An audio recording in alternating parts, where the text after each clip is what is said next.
देविका जी के हाथों से बनी गर्मा गर्म कचौरियों का स्वाद पूरे इलाके में मशहूर था।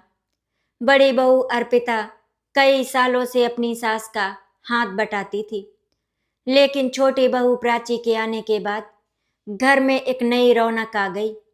प्राची बहुत ही चंचल और हंसमुख थी, मगर कुछ औरतें उसे गंवार कहकर चिढ़ाती थी, क्योंकि वो शहर की चालाकियों से बिल्कुल अनजान थी। प्राची को इस बात का कभी बुरा नहीं लगता था, बल्कि वो मुस्कुराकर सबकी बात सुन लेती थी। कुछ ही महीनों में उसने अपनी सास देविका जी से कचौरी बनाना सीख लिया। एक दिन उसने ऐसी खस्ता मसालेदार और चटपटी कचौरियां बनाई कि उसके ससुर नारायण जी ने खुशी से कह दिया, अब तो घर की परंपरा सुरक्षित हाथों में है। ये सुनकर अर्पिता के चेहरे पर हल्की मुस्कान तो आई, लेकिन उसके मन में कहीं न कहीं एक अनजानी कसक भी जन्म ले चुकी थी, जिसे किसी ने नहीं देखा। अगले रविवार पूरे परिवार ने तय किया कि मंदिर में भंडारे के लिए 100 से भी ज्यादा कचौरियां बनाई जाएंगी। सुबह से ही आंगन में आटा गूंदा जा रहा था, मसाले भुने जा रहे थे और घी की खुशबू पूरे घर में फैल रही थी। देविका जी हर काम पर नजर रख रही थी और नारायण जी लोगों को निमंत्रण देने चले गए थे। राघव और आशीष बाजार से सामान लाने के लिए निकले थे और ननद रश्मि फूल सजाने में लगी थी। प्राची पूरे मन से कचौरियां तल रही थी। जब आखिरी कचौरी निकली तो देविका जी ने सभी कचौरियों को एक बड़े पीतल के डब्बे में रखकर अपने कमरे में रख दिया और साफ शब्दों में कहा, भंडारे से पहले कोई भी इस डिब्बे को नहीं खोलेगा। पूरे घर ने उनकी बात मान ली, लेकिन रात होते होते एक ऐसी घटना हुई जिसने पूरे परिवार की शांति छीन ली।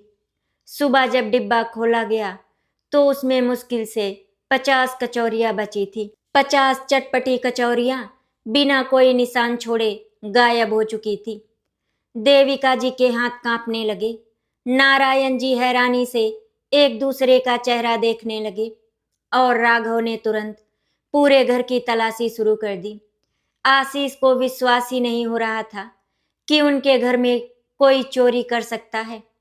अर्पिता बार बार यही कह रही थी कि बाहर का कोई आदमी रात में घुस आया होगा, जबकि प्राची रोते हुए बार बार खुद को दोष देने लगी।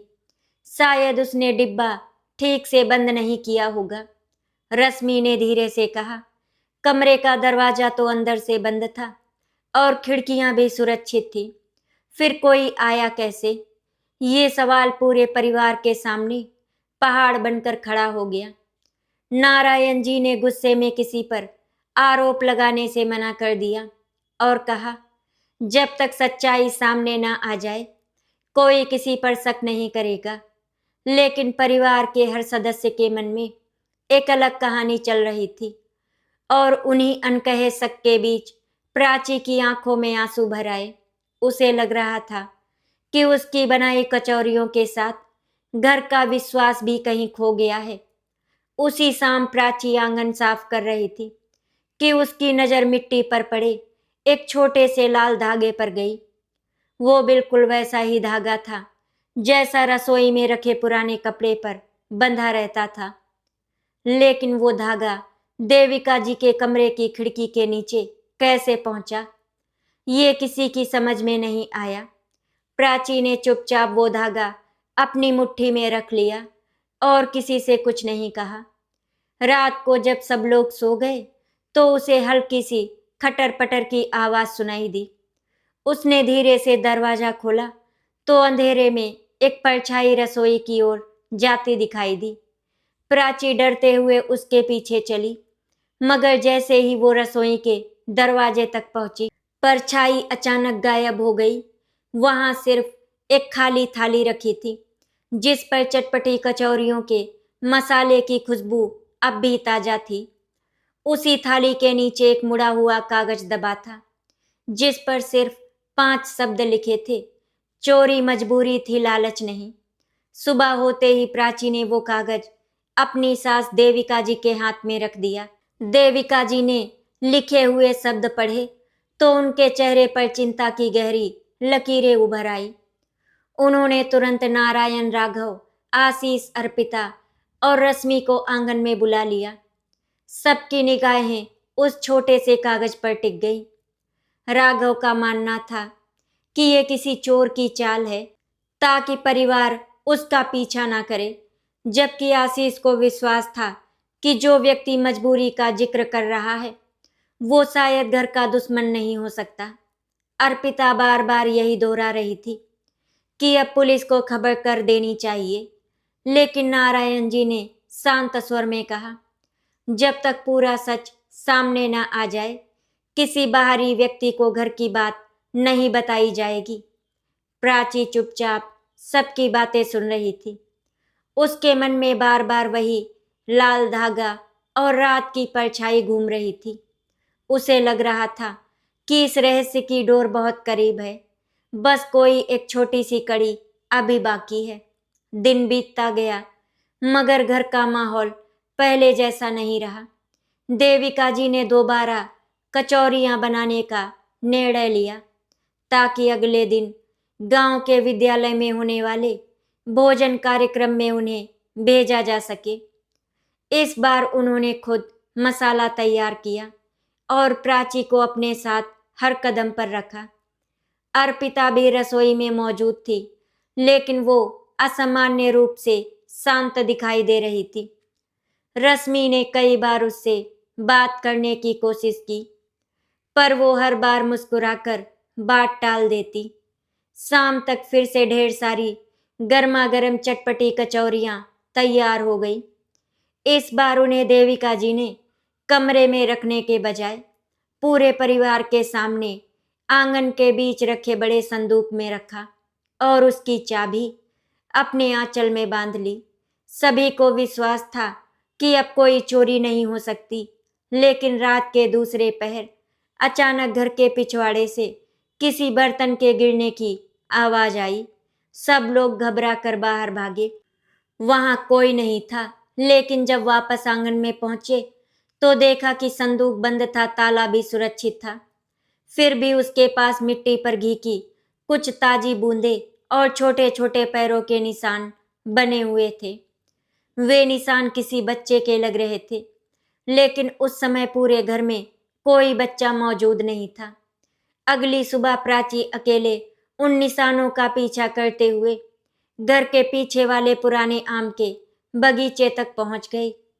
वहां एक टूटी हुई दीवार के पास उसे वही लाल धागे का दूसरा टुकड़ा मिला और उसके पास मिट्टी में आधी दबी एक छोटी सी पोटली दिखाई दी। उसने कांपते हाथों से पोटली खोली तो उसमें 5 बची हुई चटपटी कचौरियां और एक पुरानी तस्वीर रखी थी।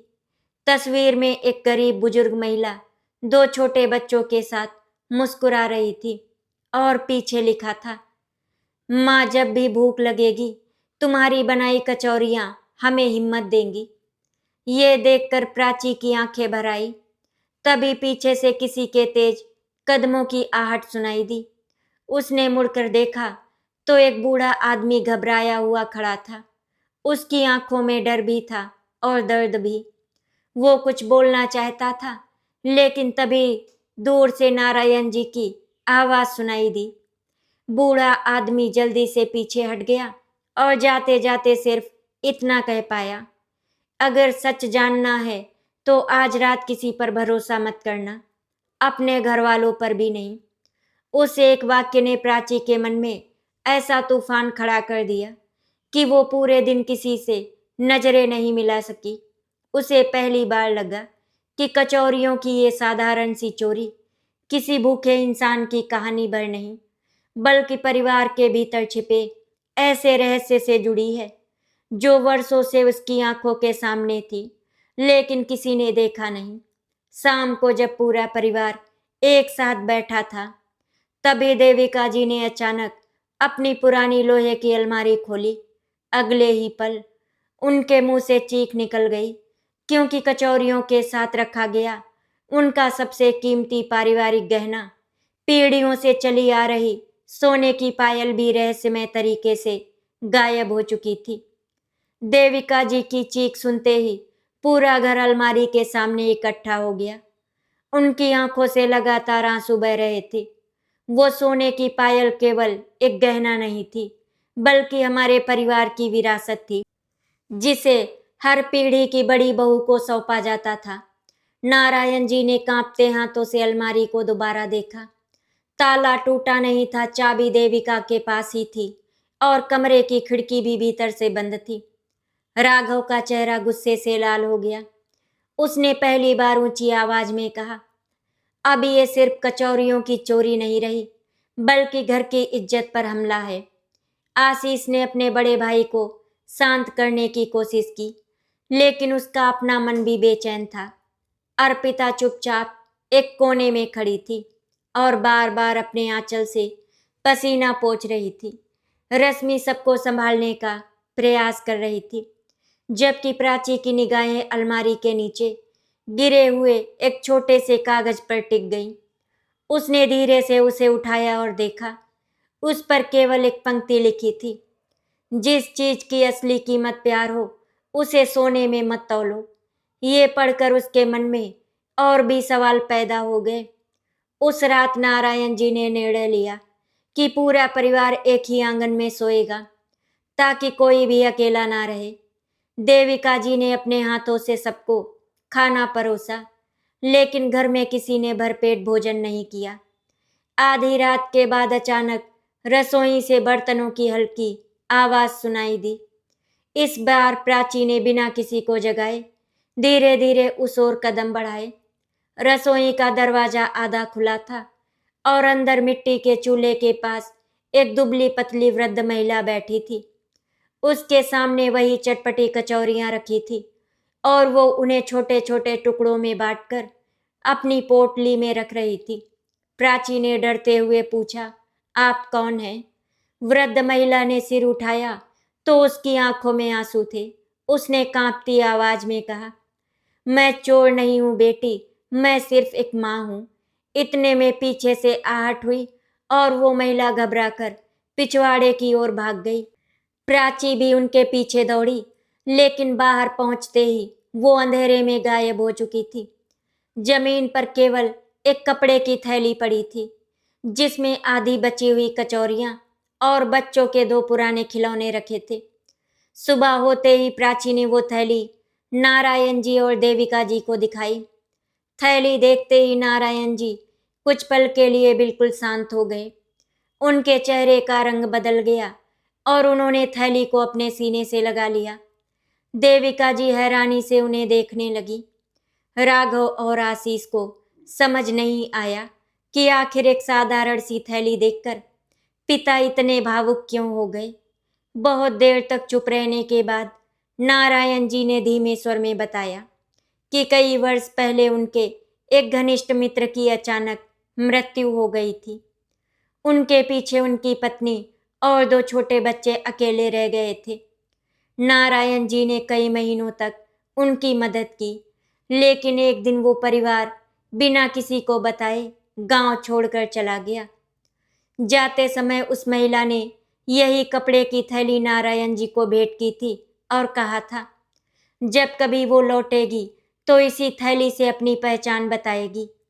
ये सुनते ही पूरे परिवार की आंखें नम हो गईं। अब सभी को लगने लगा कि शायद कचौरियों की चोरी का संबंध किसी भूखे और मजबूर इंसान से है, ना कि किसी लालची चोर से। शाम ढलने लगी तो प्राची अकेली आंगन में बैठी थी। तभी रश्मि उसके पास आई और धीरे से उसकी हथेली में एक पुरानी चाबी रख दी। उसने कहा, ये चाबी मुझे कलाम के बगीचे में मिली थी, लेकिन मैं डर गई थी, इसीलिए किसी को नहीं बताया। प्राची ने चाबी को ध्यान से देखा तो उस पर बहुत बारीक अक्षरों में एनडी लिखा हुआ था। ये देखकर दोनों हैरान रह गई, क्योंकि नारायण और देविका के नाम के पहले अक्षर भी यही थे। उसी समय घर के बाहर किसी ने दरवाजा खटखटाया। आशीष ने जाकर दरवाजा खोला तो वहां पर कोई नहीं था। जमीन पर सिर्फ एक मिट्टी का डिब्बा रखा था। जब उसे खोला गया तो उसके अंदर देविका की सोने की पायल सुरक्षित रखी थी और साथ में एक नया संदेश भी था। पायल वापस कर दी, लेकिन सच अभी भी इस घर की दीवारों के बीच कैद है। अगर सच जानना चाहते हो तो कल सूर्योदय से पहले पुराने कुएं पर आना अकेले। सूरज निकलने से बहुत पहले प्राची चुपचाप घर से निकल पड़ी। उसने किसी को नहीं जगाया, क्योंकि संदेश में साफ लिखा था कि पुराने कुएं पर अकेले आना है। चारों ओर घना सन्नाटा था। पेड़ों से ओस की बूंदें टपक रही थी और दूर कहीं मुर्गे की आवाज सुनाई दे रही थी। प्राची का दिल तेजी से धड़क रहा था, लेकिन उसके कदम रुक नहीं रहे थे। जैसे ही वो पुराने कुएं के पास पहुंची, उसे एक सफेद चादर में लिपटी वही वृद्ध महिला दिखाई दी। महिला ने उसे देखकर हल्की मुस्कान दी और बिना कुछ कहे एक पुराना लकड़ी का बक्सा उसकी ओर बढ़ा दिया। प्राची ने बक्सा खोला तो उसके भीतर कई पुराने पत्र, एक छोटी सी डायरी और कुछ फीकी पड़ चुकी तस्वीरें रखी थी। तस्वीरों में नारायण जी एक गरीब परिवार के साथ हंसते हुए दिखाई दे रहे थे।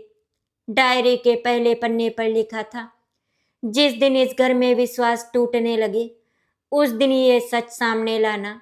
प्राची कुछ समझ पाती उससे पहले वृद्ध महिला की आंखों से आंसू बहने लगे और उसने कहा, उसने कचौरियां इसीलिए ली क्योंकि उनके स्वाद में उसे अपने बीते दिनों की याद मिलती थी, लेकिन वो कभी किसी का दिल नहीं दुखाना चाहती थी। उधर घर में जब सबकी आंख खुली और प्राची दिखाई नहीं दी तो देविका जी घबरा गई। नारायण, राघव, आशीष, अर्पिता और रश्मि उसे खोजते हुए पुराने कुएं तक पहुंच गए। वहां उन्होंने देखा कि प्राची वृद्ध महिला के साथ खड़ी है और उसके हाथ में पुराना बक्सा है। नारायण जी ने जैसे ही उस महिला को ध्यान से देखा, उनकी आंखें भर आई। उन्होंने कांपती आवाज में उसका नाम लिया और वर्षों पुरानी यादें सामने आ गई। वो वही महिला थी जिसके परिवार की कभी उन्होंने सहायता की थी। महिला ने हाथ जोड़कर कहा, उसने कभी चोरी करने का इरादा नहीं किया था। उसके दोनों बेटे कई दिनों से भूखे थे। जब उसने प्राची की बनाई कचौरियों की खुशबू महसूस की तो खुद को रोक नहीं सकी। वो रात के अंधेरे में थोड़ी थोड़ी कचौरियां ले जाती रही और हर बार मन में अपराध बोध के कारण कोई न कोई संदेश छोड़ जाती थी। सोने की पायल उसने इसीलिए उठाई थी ताकि उसे बेचकर बच्चों का इलाज करा सके, लेकिन पूरी रात उसकी अंतरात्मा उसे धिक्कारती रही और सुबह होने से पहले उसने पायल वापस रख दी। पूरा परिवार उस महिला की बात सुनकर भावुक हो गया। देविका जी आगे बढ़ी और बिना एक शब्द बोले उसे गले लगा लिया। राघव और आशीष ने भी उसके बेटों को घर लाने का निश्चय किया। रश्मि की आंखों में आंसू थे और प्राची पहली बार मुस्कुरा रही थी। केवल अर्पिता चुपचाप सब देख रही थी।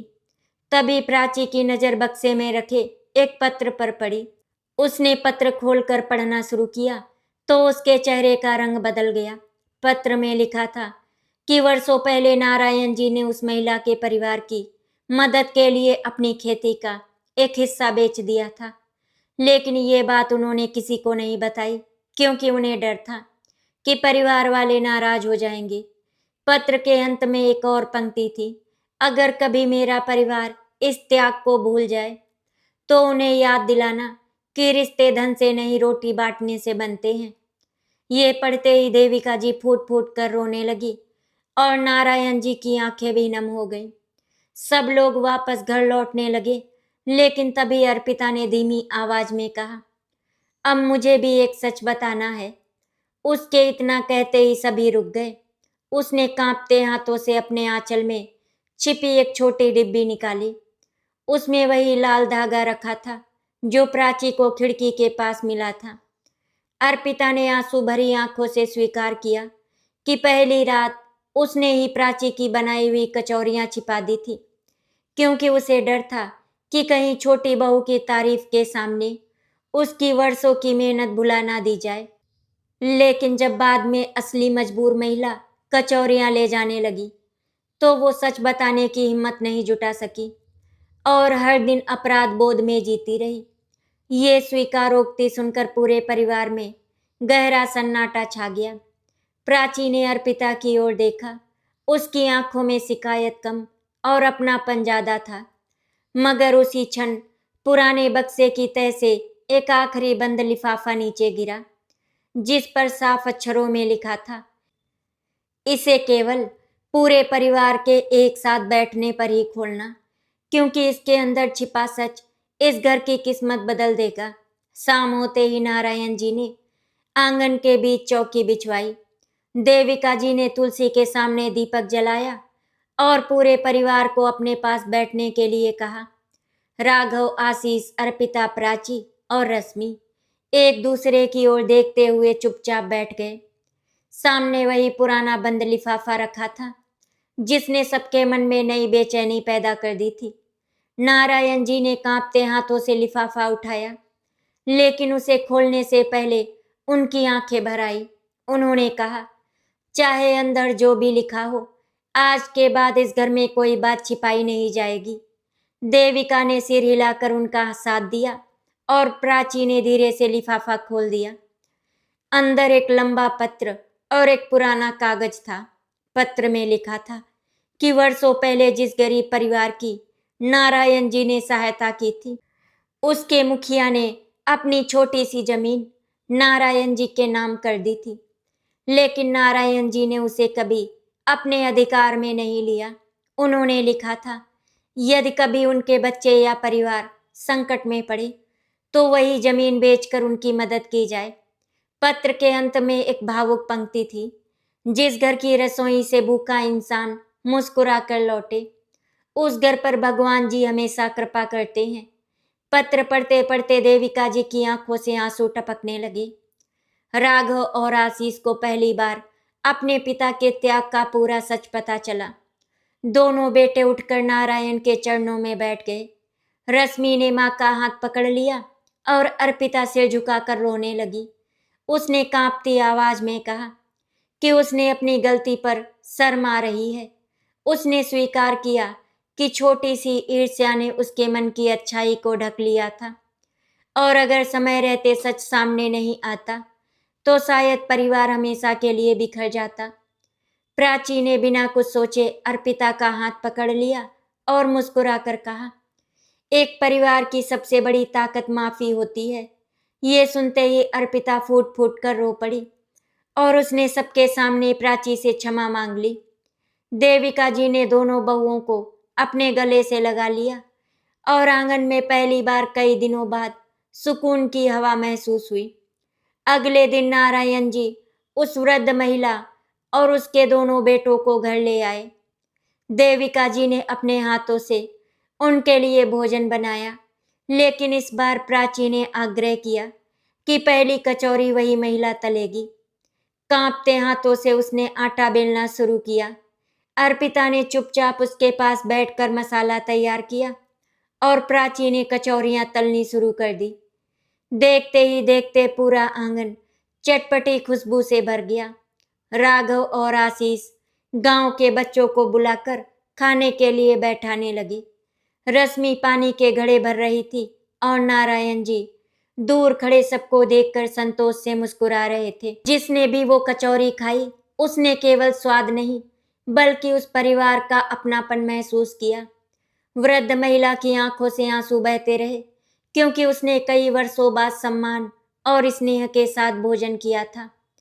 उसी समय उसने अपनी पोटली से एक छोटी सी चांदी की घंटी निकालकर देविका जी को दी और कहा, ये उसके परिवार की आखिरी निशानी है जिसे वो उस घर को सौंप रही है जिसने उसे भूख से नहीं अकेलेपन से भी बचा लिया।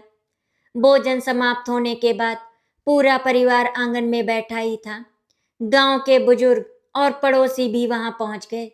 उन्हें कचौरियों की चोरी और फिर उनके पीछे छिपी सच्चाई का पता चल चुका था। सबने नारायण जी की ईमानदारी और देविका जी की उदारता की प्रशंसा की। किसी ने अर्पिता को दोष नहीं दिया, क्योंकि उसने अपनी गलती स्वीकार कर ली थी और किसी ने उस वृद्ध महिला को चोर नहीं कहा, क्योंकि उसकी मजबूरी अब सबके सामने थी। तभी प्राची ने मुस्कुराकर कहा, आज से इस घर में हर महीने एक दिन ऐसा होगा जब कोई भी भूखा व्यक्ति बिना झिझक इस आंगन में आकर खाना खा सकेगा। सबने एक साथ उसकी बात का समर्थन किया, लेकिन जैसे ही देविका ने वो पुरानी चांदी की घंटी बजाई, उसकी मधुर आवाज के साथ एक मोड़ा हुआ कागज उसके अंदर से नीचे गिर पड़ा। कागज खोलकर देखा गया तो उस पर सिर्फ एक पंक्ति लिखी थी, असली चटपटी कचौरी का स्वाद मसालों में नहीं, रिश्तों की मिठास में छिपा होता है। और इस स्वाद की आखिरी परीक्षा भी बाकी है। सुबह की पहली किरण के साथ देविका जी ने आंगन में तुलसी को जल चढ़ाया और चांदी की घंटी को अपने हाथों में लेकर देर तक देखती रही। उसके भीतर से निकला वो छोटा सा संदेश पूरी रात किसी न किसी के मन में घूमता रहा था। नारायण जी शांत बैठे थे। राघव और आशीष एक दूसरे से बिना बोले सब समझ रहे थे। रश्मि माँ के पास बैठी थी। अर्पिता और प्राची रसोई में थी, लेकिन आज रसोई का माहौल पहले जैसा नहीं था। वहां कोई होड़ नहीं थी, कोई तुलना नहीं थी। अर्पिता आटा गूंद रही थी और प्राची मसाला तैयार कर रही थी। दोनों के हाथ अलग अलग काम कर रहे थे, मगर मन एक हो चुके थे। देविका जी ने मुस्कुराकर कहा कि आज कचौरियां दोनों बहुएं मिलकर बनाएंगी, क्योंकि स्वाद तभी पूरा होता है जब रिश्तों में बराबरी और प्रेम हो। ये सुनते ही अर्पिता की आंखें भर आई। उसने प्राची का हाथ पकड़कर कहा, जिस दिन उसने ईर्ष्या में कुछ कचौरियां छिपाई थी, उसी दिन उसने अपने ही परिवार का विश्वास चुरा लिया था। प्राची ने बिना देर किए उसे गले लगा लिया और बोली, जो गलती स्वीकार कर ले वो दोषी नहीं बल्कि अपनेपन के योग्य हो जाता है। ये दृश्य देखकर नारायण जी और देविका जी की आंखों में संतोष के आंसू चमक उठे। कुछ ही देर में पूरे आंगन में गर्मा गर्म चटपटे कचौरियों की खुशबू फैल गई। गांव के बच्चे, बुजुर्ग और राहगीर धीरे धीरे उस घर के बाहर इकट्ठा होने लगे। राघव और आशीष ने सबको सम्मान से बिठाया। रश्मि पानी और अचार परोसने लगी। वो वृद्ध महिला अपने दोनों बेटों के साथ एक कोने में खड़ी सब देख रही थी। उसके चेहरे पर पहली बार सुकून दिखाई दे रहा था। देविका जी ने सबसे पहले एक थाली उसी महिला के सामने रखी और कहा, आज ये घर तभी पूर्ण होगा जब पहली कचौरी तुम खाओगी। महिला ने कांपते हाथों से कचौरी उठाई, एक टुकड़ा अपने बेटों को खिलाया और फिर खुद खाया। उसकी आंखों से आंसू बह निकले। उसने कहा कि उसे आज अपनी खोई हुई दुनिया वापस मिल गई है। पूरे आंगन में बैठे लोग भावुक हो गए। किसी ने तालियां बजाई तो किसी ने भगवान का नाम लिया और किसी ने बच्चों के सिर पर हाथ फेर दिया। उस दिन किसी ने ये नहीं पूछा कि कौन अमीर है कौन गरीब, किसने गलती की और किसने माफ किया, क्योंकि सबके सामने केवल एक परिवार था जो टूटकर फिर से जुड़ गया था। भोजन के बाद नारायण ने वो पुराना पत्र सबके सामने फिर से पढ़ा और कहा, इस घर की सबसे बड़ी पूंजी खेत गहने या धन नहीं, बल्कि आपसी विश्वास है। राघव ने अपने पिता का हाथ थाम लिया। आशीष ने वृद्ध महिला के बेटों की पढ़ाई का खर्च उठाने का वचन दिया। रश्मि ने गांव की लड़कियों को रसोई और सिलाई सिखाने की जिम्मेदारी ली। अर्पिता ने मन की ईर्ष्या हमेशा के लिए छोड़ने का संकल्प लिया और प्राची ने मुस्कुराकर कहा, अब कोई भी उसे गवार कहेगा तो उसे गर्व होगा, क्योंकि सादगी ही इंसान की सबसे बड़ी पहचान होती है।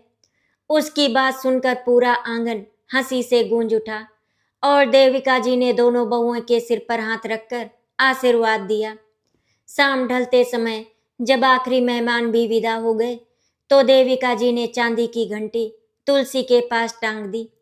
हवा के हल्के झोंके से घंटी अपने आप बज उठी और उसकी मधुर आवाज पूरे आंगन में फैल गई।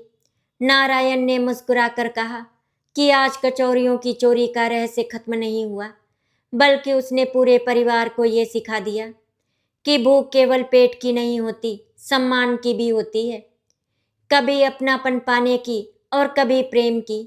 अर्पिता ने प्राची के हाथों में बची हुई आखिरी कचौरी रख दी और बोली, ये उस बहन के नाम है जिसने परिवार को बिखरने से बचा लिया।